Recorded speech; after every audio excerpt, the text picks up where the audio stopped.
अस्सलाम वालेकुम व्यूअर्स, उम्मीद है कि तमाम लोग खैरियत से होंगे। Welcome to my YouTube channel अंजे मैथमेटिक्स फाउंडेशन। एक्सरसाइज 4.3 करेंगे मैथमेटिकल इकोनॉमिक्स। तो इसका हम क्वेश्चन करते हैं, क्वेश्चन नंबर 2 करते हैं 4.3 का। ये डब्ल्यू का ये मैं दिया गया है, ये एक्स दिया गया है, ये वाई दिया गया है, ये जी दिए गए हैं।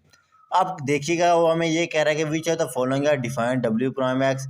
ये ट्रांसपोज है दरअसल। आप ट्रांसपोज जब लेते हैं तो रो को कॉलम में चेंज कर देते हैं। जैसे कि मैं ट्रांसपोज लेता हूँ 1 2 का, जब इसका ट्रांसपोज में लूँगा तो ये एक कॉलम बन जाएगा। ठीक हो गया। तो ये रो एक थी तो एक कॉलम बन गया। इसी तरह ये ट्रांसपोज है, इसका ट्रांसपोज एक्स के साथ लेना है। X transpose X Y transpose Y और G into G transpose G transpose Y W transpose X dot Y. अब सबसे पहले आपने ये चेक करना है कि ये वैल्यू आपको दी गई है। बड़ा ही ज़बरदस्त क्वेश्चन है, आपने तो इसको इजीली सॉल्व कर लेंगे। बस मैं थोड़ा सा आपको समझाऊंगा ताकि आपको समझ लग जाए, बाकी आप इसको खुद ही कर लेंगे। मैं जस्ट आपको बताना है कि ये कैसे हमने इस चीज़ को किया कि डिफाइन कब होगा और अनडिफाइंड कब होगा, ये चीज़ बतानी है।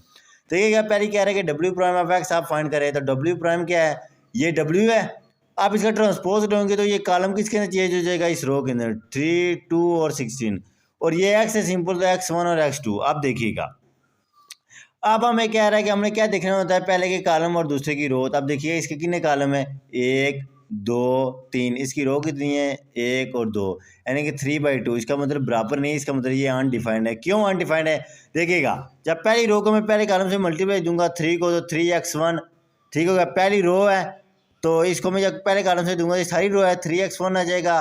2x प्लस 2x2 और 16 के साथ कोई एलिमेंट नहीं आ रहा है। ठीक है, तो इस वजह से हमने, अगर यहाँ पर होता ना x3 तो फिर ये डिफाइंड हो जाता। इसका मतलब ये अनडिफाइंड है। ऐसे ही X prime Y prime, X prime का मतलब है कि एक्स का ट्रांसपोज, सॉरी प्राइम नहीं ट्रांसपोज है, एक्स ट्रांसपोज।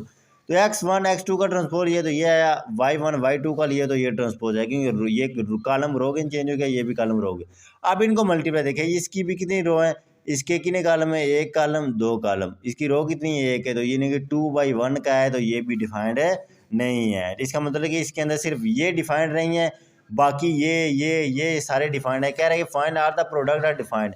आप फाइंड करें, इसका बी पार्ट ये कह रहे हैं कि ये सारे प्रोडक्ट फाइंड करें। तो जाहिर सी बात है पहले आपने चेक करें डिफाइंड है कि नहीं। तो जाहिर सी बात है पहले दो नहीं डिफाइंड है और सारे डिफाइंड है। तो आइए आप X prime Y prime check करते हैं। एक्स सिंपल ये लिखेंगे और वाई ट्रांसपोज यानी कि ये कॉलम किसके अंदर चेंज हो जाएगा, रो के अंदर।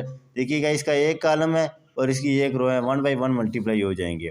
पहली रो पहली रो पहला कॉलम x1 y1, फिर पहली रो दूसरा कॉलम x1 y2, फिर दूसरी रो पहला कॉलम x2 y1, दूसरी रो दूसरा कॉलम x2 y2। ये भी हमारे पास आ गया।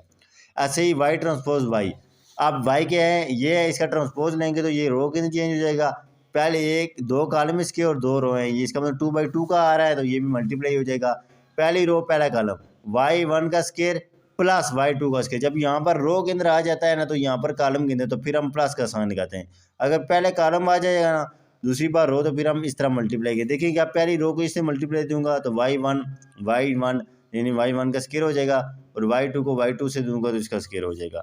ऐसे ही z/z का ट्रांसपोज, तो z सिंपल ये है, इसका ट्रांसपोज लिया तो ये आ जाएगा, क्योंकि जब इस कॉलम का ट्रांसपोज लेंगे तो रो आ जाएगी। अब इसको मल्टीप्लाई करें, पहली रो पहला कॉलम, सॉरी पहली रो तो पहला कॉलम तो क्या आएगा, z1 का स्केयर। अब ऐसे ही हमारे पास क्या आएगा, तो ये z1, सॉरी ये थोड़ा मिस्टेक हो गई थी, z1 और z1, ये z1 का तो स्केयर हो जाएगा। फिर पहली रो दूसरा कॉलम, तो z1 z2 आ जाएगा आपके पास। ठीक हो गया। फिर इसके बाद दूसरी रो पहला कॉलम, दूसरी रो पहला कॉलम तो z2 और z1, और दूसरी रो दूसरा कॉलम तो z2 का क्या हो जाएगा, स्केयर। तो ये आंसर है दूसरी इसका, ये नहीं है जो मैंने पहले आपको लिखाया था, ये इसका आंसर है। यानी कि पहली रो पहला कॉलम, पहली रो दूसरा कॉलम, दूसरी रो पहला कॉलम, दूसरी रो दूसरा कॉलम। अब इसका देखें YW ट्रांसपोज। अब W क्या है, ये कॉलम के अंदर है, इसका ट्रांसपोज लेंगे तो क्या आ जाएगी, रो। तो Y सिंपल ये दिया गया है आपके सामने ये।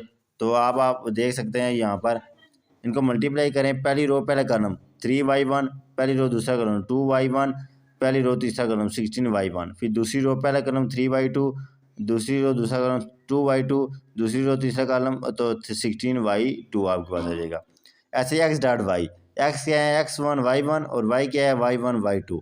पहला इसको इसके साथ पहली रो पहला कॉलम x1 y1, पहली रो दूसरा पहली रो पहला कॉलम, सॉरी x1 एक ही कॉलम है, x1 y1 फिर x1 y2, फिर दूसरी रो पहला कॉलम x2 y1 और x2 और y2। तो इसका मतलब ये सारे डिफाइंड है सिर्फ इन दोनों को छोड़ के। ठीक हो गया।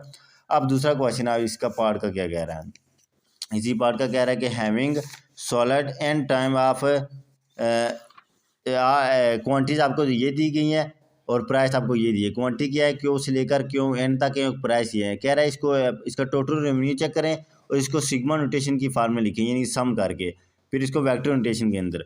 तो पहले जो सिग्मा फॉर्म के अंदर लिखेंगे I1 से लेकर N तक है, क्योंकि P1 है P2 आपसे पहले ही मैं क्वेश्चन करा चुका हूँ। तो क्या से 1 से शुरू हो रहा है, इसका मतलब I1 से लेकर N तक है, तो ये किसकी फॉर्म आ जाएगी, P1 की।